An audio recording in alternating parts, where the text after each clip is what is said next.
Olá, minha querida amiga do TEC, meu querido amigo do TEC, estamos de volta com mais uma aula de Direitos das Sucessões.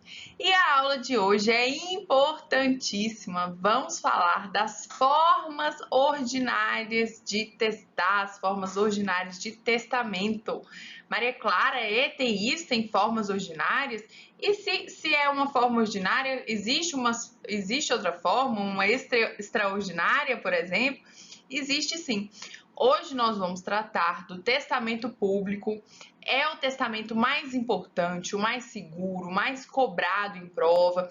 Então já te convido aí para você abrir seu material. Se você gosta de anotar, pega o seu caderninho aí, vamos fazer anotações, grifos no vadimeco, na legislação, para facilitar o seu estudo, para facilitar a sua revisão e você memorizar esse assunto e também, claro, como ele é cobrado em prova, quais são as peguinhas da banca examinadora.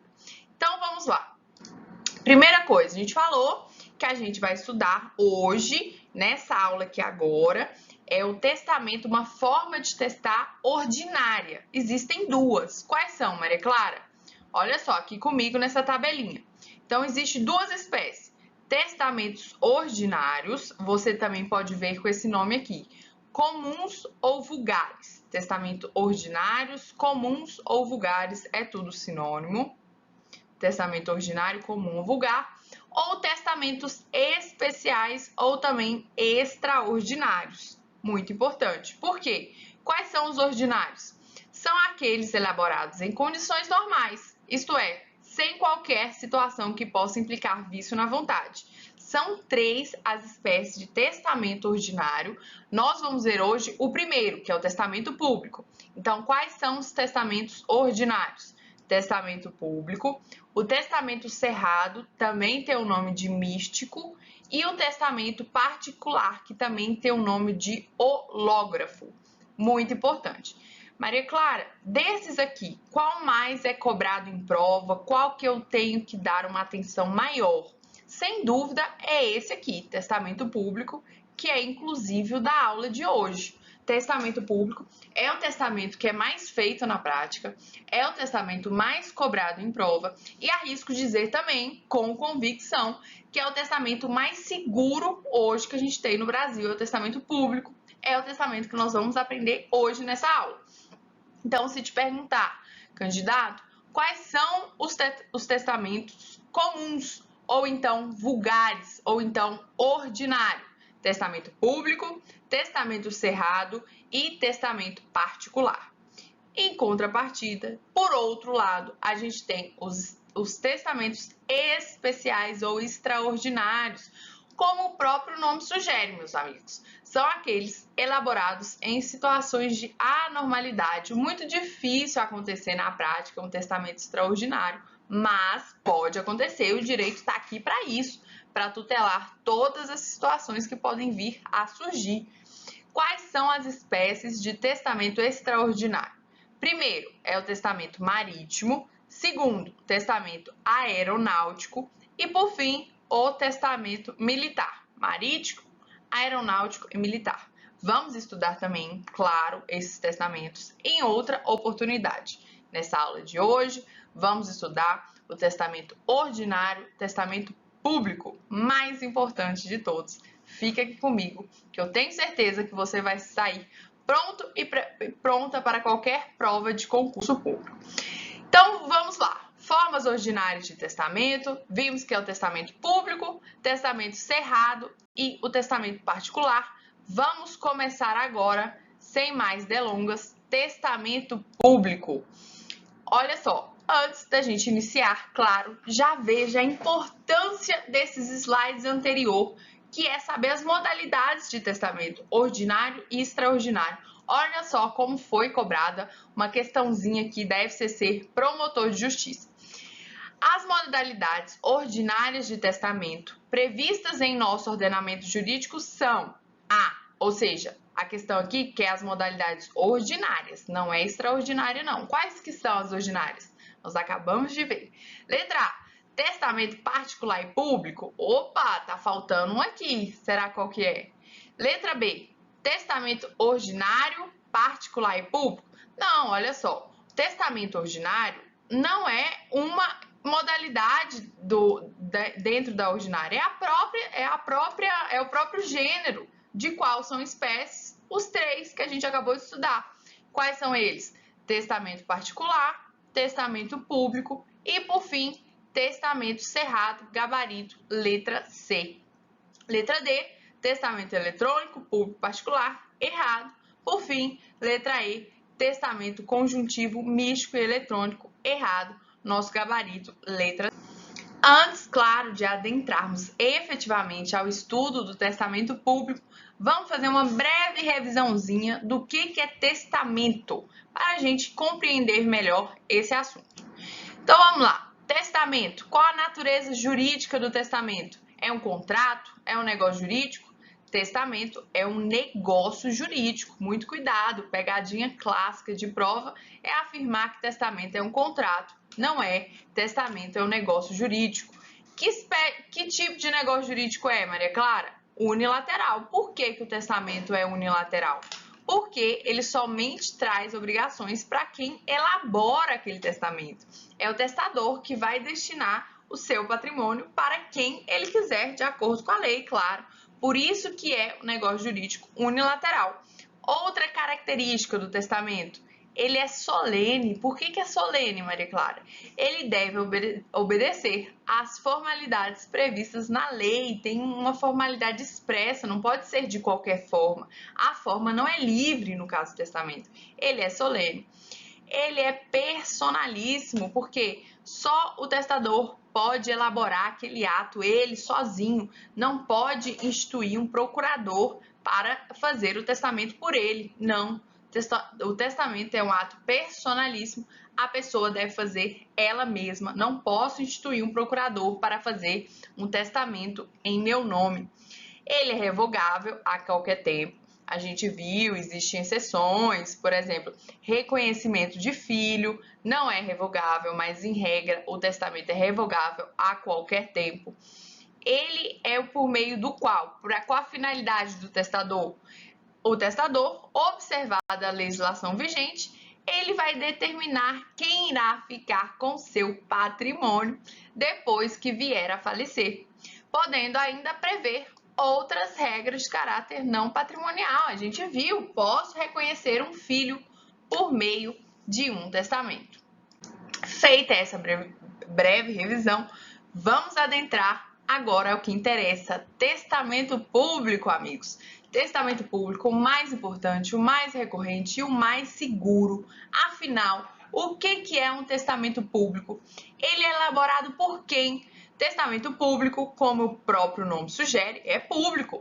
É elaborado pelo tabelião de notas. Então, eu que quero fazer um testamento público, preciso me dirigir ao tabelionato de notas, ao cartório de notas, ao ofício de notas, porque quem faz o testamento público é o tabelião de notas e ele registra esse testamento. Ele registra, tem o registro do testamento no tabelionato de notas, à luz do princípio da publicidade.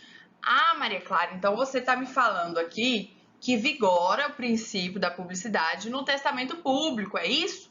É isso, mas a gente tem que ter um cuidado maior aqui. Por quê?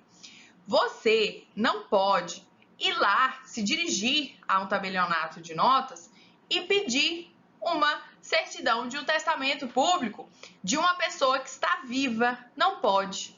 Você só consegue ter acesso a um testamento, ainda que seja um testamento público, depois que a pessoa morre. Com a morte do testador, você, de posse da certidão de óbito desse testador, você consegue sim ter acesso a esse testamento. Agora, em vida, a pessoa está viva, o testador ainda está vivo e você quer ter acesso a esse testamento público, você não consegue. É uma segurança da pessoa, uma privacidade, uma intimidade, de forma que somente vai ter acesso a esse testamento depois com a morte do testador e ainda assim é necessário, claro, apresentar a certidão de óbito. Aqui eu trouxe um conceito para vocês do site Buscador Dizer o Direito, bem detalhado de testamento público. Diz o seguinte: testamento público, também chamado de aberto. Então, se você ver esse nome na sua prova, testamento aberto, saiba que é sinônimo de testamento público. É aquele no qual o testador faz as suas declarações de última vontade perante o tabelião de notas ou seu substituto legal ou agente consular. Olha aqui que importante que é. Você está fora do Brasil, pode fazer um testamento público por meio do agente consular, na presença de duas testemunhas, devendo a autoridade lavrar, redigir o testamento e registrá-lo em livro próprio. Existe um livro próprio de testamento público e aí cada norma do Estado, as normas de serviço dos tabelionatos de nota vão estipular como que vai ser esse livro.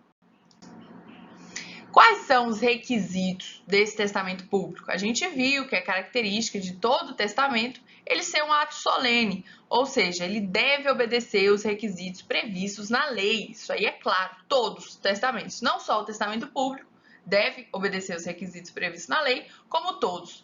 Mas o que nós queremos saber agora é quais são os requisitos do testamento público? Candidato, mencione aí, por gentileza, os requisitos do testamento público. Você já sabe, se não sabe, vai saber agora. Os requisitos do testamento público estão presentes no artigo 1864 do Código Civil, ainda, claro, vamos fazer a leitura, mas veja aqui comigo de antemão quais são os requisitos do testamento público. Sem esses requisitos, em regra, o testamento é nulo, não tem validade. 1. Testamento deve ser escrito pelo tabelião ou pelo substituto legal. Então, é o tabelião ou o substituto do tabelião que vai fazer esse testamento público. Tem que ser no livro de notas, de acordo com as declarações do testador. Claro, sempre obedecendo o princípio da vontade, deve prever a vontade, deve estar expressa a vontade do testador. O testador pode servir-se de minutas, notas ou apontamentos. Muito cobrado em prova aqui, isso aqui, pessoal. Se o testador, ele pode levar uma colinha, como se fosse uma colinha, sabe? Testador, claro, é um ato muito importante o testamento. Ele deve ser pensado de forma prévia. Na maioria ninguém chega lá no tabelionato de notas e começa a pensar, eu acho que eu vou destinar meu patrimônio dessa forma. Não, você já chega sabendo o que você vai fazer. Até porque o tabelião só vai redigir e pronto, acabou. Você não tem tempo de ficar lá 3, 4 horas pensando o que você vai fazer do seu patrimônio. Não, você pode chegar com minutos, uma colinha, aquela famosa colinha lá, para falar para o tabelião qual é a sua vontade. Você já pensou antes, você já estudou o que você vai fazer do seu patrimônio para depois da sua morte. Então, pode levar uma colinha com base nesse texto e declarando e falando para o testador. É muito comum em prova de primeira fase a banca examinadora falar que o testador não pode ter minutas, notas ou apontamentos. Não poderia levar essa colinha. Você sabe, não vai errar isso na sua prova. O testador pode levar sim um papelzinho ali, uma colinha, falando, já para ficar mais fácil dele falar, dele lembrar a forma do patrimônio a forma que ele vai destinar esse patrimônio. Uma observação muito importante em relação a esse primeiro requisito. Se você abrir lá na LINDB, o artigo 18, ela autoriza que as autoridades consulares brasileiras, isso não está no Código Civil, está lá na LINDB, que fora do território nacional, fora do Brasil, celebrem um testamento público. Então você está viajando, você mora lá nos Estados Unidos, você mora em Nova York. Uma autoridade consular lá de Nova York pode fazer esse testamento público para você. Você não precisa viajar até o Brasil para fazer esse testamento público. Você consegue fazer lá com uma autoridade consular brasileira. Outra observação importante. O testamento público pode ser escrito manualmente ou mecanicamente, bem como ser feito pela inserção da declaração de vontade em partes impressas de livro de notas, desde que rubricadas, tem que ser rubricadas todas as páginas pelo testador, se mais de uma. Segundo requisito do testamento público. Pessoal, muito importante, pode parecer chato esses requisitos, essas formalidades. São cobrados em provas, é assunto recorrente em prova de primeira fase.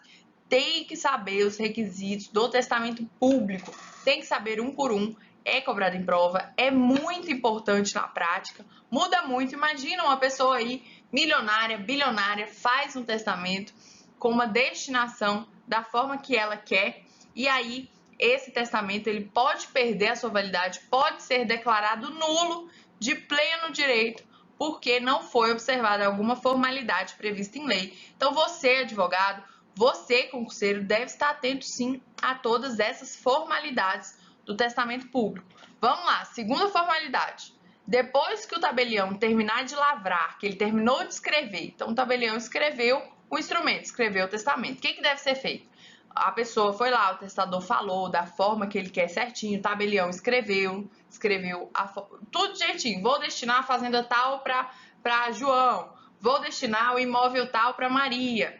Fez certinho, já escreveu, o tabelião escreveu. E aí, o que vai fazer? Aí, ele deve ser lido.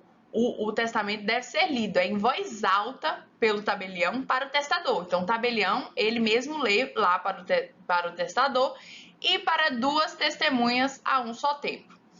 Pegadinha clássica de prova. Colocar aqui que é uma testemunha, que é 3, que é 4, que é 5. Não. Testamento público só exige duas testemunhas a um só tempo. O testador poderá também preferir ler ele próprio em voz alta na presença das duas testemunhas e do oficial do tabelionato. Então, ou o tabelião lê para o testador e duas testemunhas, ou o próprio testador ele lê em voz alta para as testemunhas e para o tabelião. Tanto faz, dessa forma já vai estar cumprida essa formalidade. Terceira formalidade, leu. Depois da leitura, o que vai ser feito? O instrumento, ou seja, o testamento, deverá ser assinado, importantíssimo aqui, pessoal, tem que ser assinado pelo testador, pelas testemunhas e pelo tabelião. Então, se te perguntar, quem que assina o testamento público? É só o testador? Não, o testador assina, as duas testemunhas devem assinar e também o tabelião deve assinar o testamento. Por fim, último requisito, se o testador não souber assinar, por exemplo, ele é analfabeto, ele está impossibilitado de assinar, imagina, ele não tem as duas mãos ou está machucado, não consegue assinar, quem assinar pelo testador será uma das testemunhas instrumentárias que vai assinar para essa pessoa que não pode assinar, mas deve sim ter a assinatura, vai ser a assinatura a rogo, nesse caso, artigo 1865 do Código Civil. Então vamos lá, vamos ler agora o artigo 1864. Por que a gente vai fazer a leitura? No slide anterior, nós vimos todos os requisitos do testamento público. Agora vamos fazer a leitura, porque esse artigo 1864, ele é muito cobrado em prova objetiva, prova de primeira fase, a letra da lei. E aí eu vou mostrar aqui para você quais são as pegadinhas da banca examinadora para você não cair nelas. Então, se seu Vadmex, se seu material ainda não está aberto, abre ele, vamos fazer grifos e anotações para você acertar esse assunto na hora da sua prova. Vamos lá, artigo 1864. São requisitos essenciais do testamento público, ou seja, não pode faltar isso aqui. 1. Ser escrito por tabelião ou por seu substituto legal em seu livro de notas. Primeira pegadinha da banca examinadora. Fala que somente o tabelião pode lavrar um testamento público. Não é.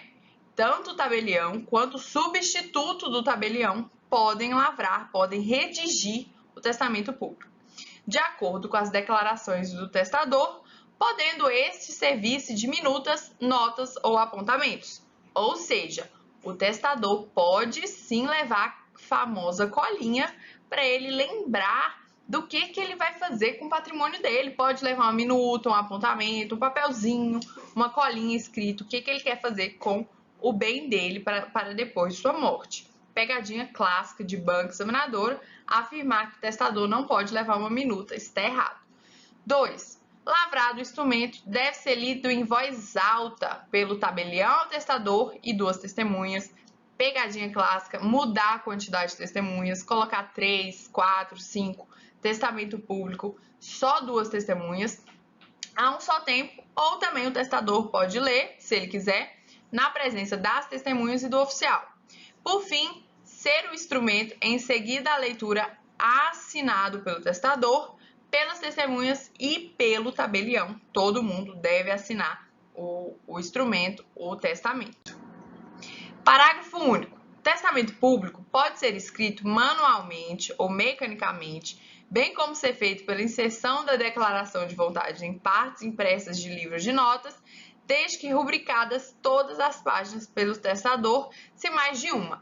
Esse parágrafo único ele é mais importante para a prova objetiva, porque ele não tem muita aplicação prática, não. Hoje, os tabelionatos de notas estão aí totalmente digital, tá tudo atualizado, tudo com as melhores da tecnologia, de forma que não tem mais testamento manual, não. Tudo digital, tudo com peer-to-peer, com QR Code, tudo bonitinho, já não tem aplicação, não. Aqui, esse parágrafo único é importante para a sua prova objetiva.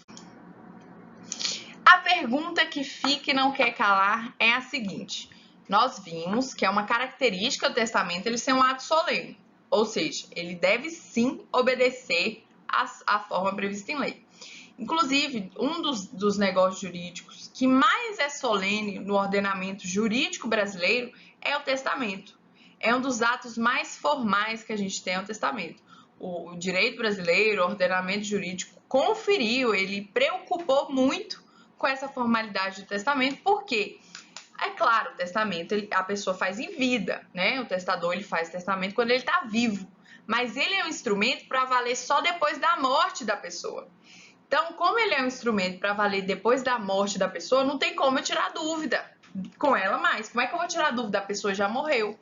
Ele foi feito para ter vigência quando a pessoa morrer. Por isso, ele tem que ter uma formalidade para dar uma segurança jurídica, uma garantia, e aí, claro, ser cumprida a vontade do testador. A pergunta é: o testamento é um ato formal, um ato solene, deve sim obedecer à forma prevista em lei. Mas se por acaso for descumprida alguma formalidade, lá na hora o tabelião não leu, tinha duas testemunhas, a lei prevê duas testemunhas, era só uma. Se for descumprida alguma formalidade, o que vai acontecer? Tem alguma flexibilidade? Não tem? Como que ocorre isso na prática? Trouxe aqui para você uma jurisprudência do STJ que trata desse tema. Processual civil, agravo interno, no agravo em recurso especial, testamento público, requisitos formal, vontade do testador, reexame do conjunto fático probatório nos autos, inadmissibilidade, incidência súmula 7, decisão mantida. O que diz essa jurisprudência do STJ? Em se tratando de sucessão testamentária, o objetivo a ser alcançado é a preservação da manifestação de última vontade do falecido, devendo as formalidades previstas em lei serem examinadas à luz dessa diretriz máxima, sopesando-se sempre, casuisticamente, se a ausência de uma delas é suficiente para comprometer a validade do testamento em confronto com os demais elementos de prova produzidos, sob pena de ser frustrado o real desejo do testador. O que o STJ quis dizer aqui com essa jurisprudência? Olha, em regra, o testamento deve sim observar todas as formalidades previstas em lei, mas se por acaso ocorreu, deixou de cumprir ali uma formalidade que não seja tão relevante e que mesmo assim, mesmo com descumprimento de alguma dessa formalidade, é possível verificar de forma firme, de forma concreta, que houve sim, foi sim preservada a vontade do testador. Era isso que o testador queria. O STJ disse que nesse caso, quando se tem uma segurança de aferir, de verificar que a vontade do testador foi cumprida, não pode, por uma formalidade mínima, declarar que esse testamento é nulo. Porque se eu, STJ, fizer isso, declarar que o testamento é nulo porque foi descumprida uma formalidade mínima, pequena, o que eu, STJ, vou estar fazendo? Vou estar descumprindo, vou estar quebrando, vou estar violando a vontade do testador, que é a vontade máxima que deve prevalecer. Então, em casos excepcionais, veja que é caso excepcionalíssimo, não acontece todo dia, não. Essa formalidade descumprida só vai deixar que o testamento continue válido se for mínima, se for pequena, e ainda assim, se for possível, confirmar que a vontade do testador foi cumprida. O principal é que a vontade do testador seja cumprida. E quando o vício é grave? A gente viu, vício pequenininho é possível. Quando o vício é grave, o que acontece? Vamos verificar aqui a jurisprudência do STJ. Esse caso aqui é vício grave. O testamento público submetido a procedimento de abertura, registro e cumprimento, no qual foi constatada a presença de vício externo grave, consubstanciado na ausência de assinatura. Qual foi o vício grave aqui? Não teve assinatura. Identificação de quem? Do tabelião, que teria presenciado ou lavrado o instrumento, compromete a sua rigidez e não permite aferir com segurança a real vontade da testadora, não pode ser juridicamente eficaz. Aqui foi um caso específico que não teve assinatura do tabelião. O STJ entendeu que no caso concreto era um vício grave e aí foi caso de nulidade do testamento. E no caso daquela pessoa que ela não sabe assinar, ou então ela não pode assinar, a gente viu que é um requisito essencial do testamento público, que ele deve ser assinado pelo testador, deve ser assinado por duas testemunhas e também deve ser assinado pelo tabelião. E o caso que esse testador ele não sabe assinar, por exemplo, ele é um analfabeto, ou então ele tem alguma deficiência, que ele não consegue assinar, ou ele sofreu um acidente, alguma coisa nesse sentido. Como que é feito? Essa pessoa que não sabe assinar, ou então que não pode assinar um testamento, ela está proibida de fazer um testamento público ou não? A lei dá alguma alternativa para essas pessoas? O que você acha? Quem nos responde essa pergunta é o artigo 1865 do Código Civil, que diz o seguinte: se o testador não souber ou não puder assinar, o tabelião ou seu substituto legal assim o declarará, assinando neste caso pelo testador e a seu rogo, a seu pedido, uma das testemunhas instrumentárias. Então, a pessoa não sabe assinar, é analfabeta, por exemplo, ou não pode assinar. O que vai acontecer? O tabelião ou o substituto do tabelião vai declarar essa situação, a pessoa não pode assinar ou não sabe assinar, vai declarar isso lá no instrumento, e aí uma das duas testemunhas vai fazer a assinatura a rogo, aí coloca lá embaixo do instrumento, do testamento, assinado a rogo. E como que fica o caso do surdo? Pode fazer testamento? O que você acha? A pessoa surda, a pessoa que não consegue escutar, pode fazer testamento? Maria Clara, mas por que surge essa pergunta? Por que tem essa dúvida? Porque a gente viu que é um dos requisitos essenciais do testamento público, que ele deve ser lido em voz alta ou pelo tabelião ou substituto ou então pelo testador.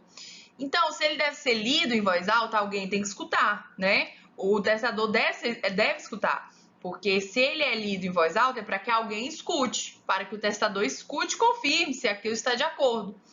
E aí, se a pessoa for surda, como que vai ser a pessoa surda? Ela vai poder fazer o testamento público? Não pode? Será como que fica o caso do indivíduo surdo? O que você acha sobre isso? Quem nos responde também, artigo 1866 do Código Civil. Olha o que diz o dispositivo. O indivíduo inteiramente surdo, sabendo ler, lerá o seu testamento. Então, se o indivíduo é surdo, se ele souber ler, ele vai ler o testamento. Vai ler o testamento. E se não souber ler, se ele for surdo e não souber ler, ele vai designar quem o leia em seu lugar, presente a testemunha. Então, o surdo vai poder fazer testamento público? Claro, vai sim poder fazer testamento público. Uma observação importante: todos esses dispositivos do Código Civil devem ser lidos à luz da Convenção de Nova York, à luz do Estatuto da Pessoa com Deficiência. É um novo tratamento que é concedido para as pessoas com deficiência. E aqui, sim, é possível sim, o surdo pode sim fazer testamento público, observado, claro, essas especificidades. O indivíduo inteiramente surdo, se souber ler, ele vai ler o testamento dele.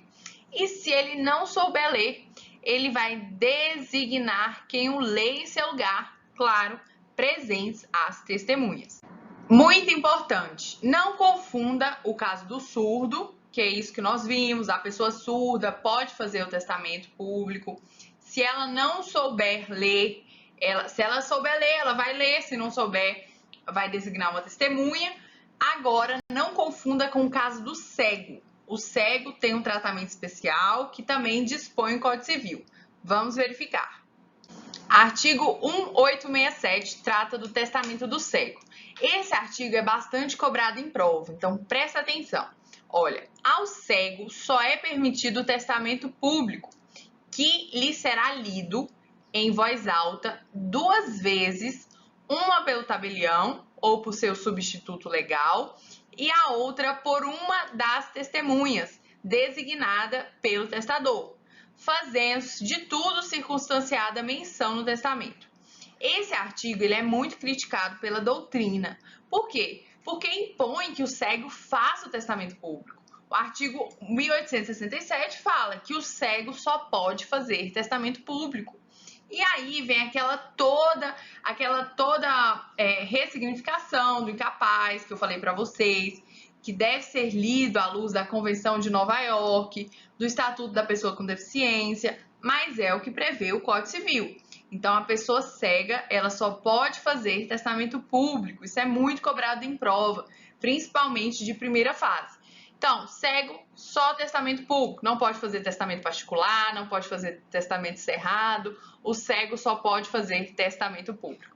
E aí, como que vai ser? Vai ser lido em voz alta 2 vezes. Cuidado, pegadinha de prova. Fala que é 1 vez, fala que é 3. Não. O testamento do cego deve ser lido 2 vezes. Uma pelo tabelião ou pelo substituto legal e a outra por uma das testemunhas designada pelo testador. Então, quem fala é o testador cego, que fala quem é que ele quer que leia esse testamento e fazendo-se tudo circunstanciada menção no testamento. Deve constar expressamente isso, que a pessoa, o testador é cego e que foi que leu 2 vezes o testamento, quem é que leu, como é que foi, deve constar isso expressamente no instrumento.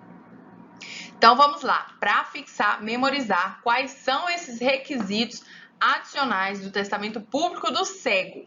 Primeira, cego só pode fazer testamento público, cego não faz testamento privado, cego não pode fazer testamento cerrado. Deve ser realizada 2 leituras do testamento. Se não for cego, basta uma. Olha só, para você lembrar aquelas formalidades, a gente viu, testamento é um dos atos mais solenes que tem no ordenamento jurídico. Se a pessoa for cega, tem que ler 2 vezes o testamento. Se não for, lê apenas 1 vez. E o tabelião deve declarar expressamente no testamento que o testador é cego.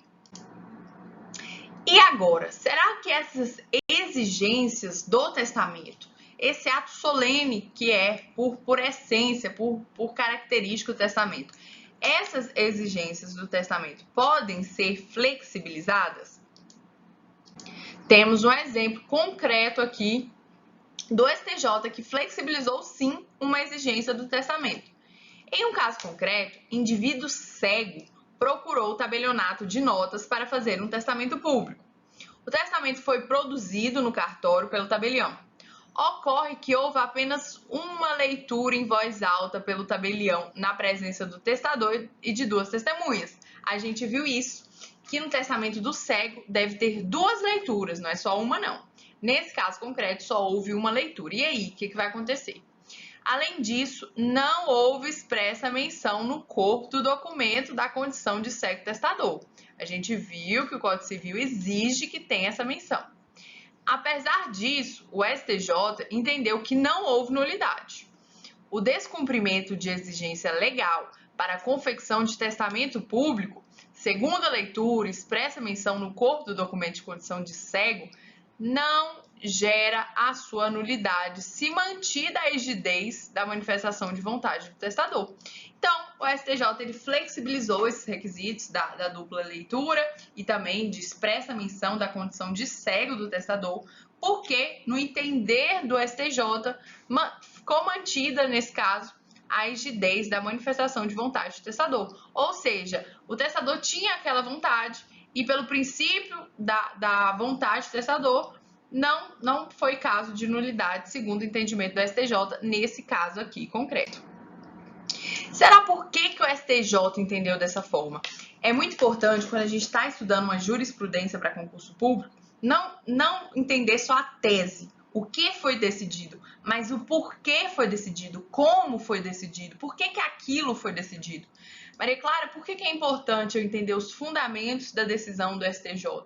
Porque na sua prova de segunda fase, na sua prova oral, possivelmente vai constar do espelho do examinador exatamente esses fundamentos que o STJ deu para chegar a essa conclusão. Então, você precisa saber, além da tese, o fundamento. Por que o STJ, por que o STF chegou nessa conclusão? Então, vamos ver por que o STJ chegou nesse entendimento, por que o STJ flexibilizou esses requisitos no caso do testamento do cego. Primeira coisa, no entender do STJ, o testamento possui 3 pressupostos que são essenciais, ou seja, indispensável. Todo testamento tem esses 3 pressupostos. Quais são, Maria Clara? Capacidade do testador, ou seja, é um requisito essencial, não pode faltar capacidade do testador. Segundo, respeitado os limites do que o testador poderia, ou seja, respeitado a legítima, observadas as disposições previstas em lei. E lide uma declaração de vontade. A pessoa teve realmente a sua declaração de vontade, está sendo cumprida a sua vontade. Segundo a STJ, estando presentes 3 pressupostos básicos, entende-se que a ausência de uma das outras formalidades exigidas por lei pode e deve ser superada, com o objetivo de se preservar a vontade do testador. Então, se te perguntar, candidato, por que o STJ decidiu dessa forma? Por que à luz do caso concreto, pode ser mitigada essas formalidades do testamento? Porque a intenção maior é preservar a vontade do testador. Eu, STJ, não posso colocar formalidade em cima da vontade do testador. Não, é o contrário. Primeiro é a vontade do testador, depois é as formalidades previstas em lei. Então, entendemos o testamento público, seus requisitos, como ele é feito. E aí, com a morte do testador, o que acontece? Só morreu e o testamento, como que esse testamento vai ser cumprido? Como que é feito depois da morte do testador o cumprimento desse testamento? Essa matéria é uma matéria de direito processual civil, então tá lá no CPC. A gente vai dar uma breve analisada aqui, só para você entender e saber que existe ainda o cumprimento desse testamento. Então, a pessoa faleceu, com o falecimento do testador, é necessário levar esse testamento em juízo, ou seja, leva lá para o juiz, para que o juiz registre esse testamento e faça cumprir o testamento. Maria Clara, onde tem essa previsão? Artigo 736 do Código de Processo Civil. Vamos lá, leitura do dispositivo. Qualquer interessado, exibindo o traslado ou a certidão de testamento público, poderá requerer ao juiz que ordene o seu cumprimento, observando-se no que couber o disposto nos parágrafos do artigo 735. Então, é necessário levar esse testamento ao juízo, requerer ao juiz o cumprimento desse testamento. E aí, qual o juízo competente para o cumprimento do testamento? Qual o juízo? É o juízo da comarca do último falecimento, dos imóveis? Onde que é que o testamento deve ser cumprido? Qual a competência para tanto? Quem nos diz é o artigo 48 do CPC.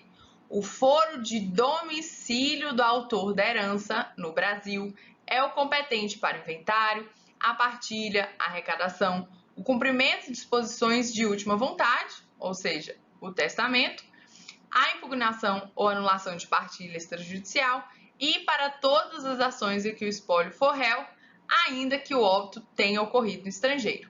Então, se te perguntarem na sua prova qual é o foro competente, é o foro de domicílio do autor da herança, ou seja, o foro do falecido, o foro do domicílio do de cujos é o competente para se cumprir o inventário. E é isso, pessoal, nós ficamos por aqui. Espero que você tenha gostado dessa aula. Se tiver ficado alguma dúvida, você já sabe, estou à inteira disposição. Fique à vontade para entrar em contato comigo. Bons estudos e até a próxima. Tchau, tchau!